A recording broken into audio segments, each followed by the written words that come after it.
ερήμων και εξ αυτών μετά και σκυλιούς άντας προτάσεις, αυτός ευλόγησαν και τους άρτους του, των σύντων των ίνων και των έλεων.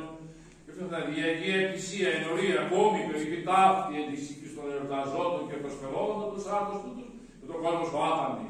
Και τους εξ αυτών μεταλαμβάνοντας πιστούς δούλους σου Αγία σου. Ότι εσύ ευλογών αγιάζουν διευθύνων διακυβερνών και διακρατώντας σύμπαντα Χριστέ ο Θεός ημών, και εσύ την δόξα αναπέμπουμε συν το ανάρχον σου Πατρί, το Παναγίο και αγαθό και ζωοποιός πνεύμα την ίν και αΐ και εις τους αιώνας των αιώνων.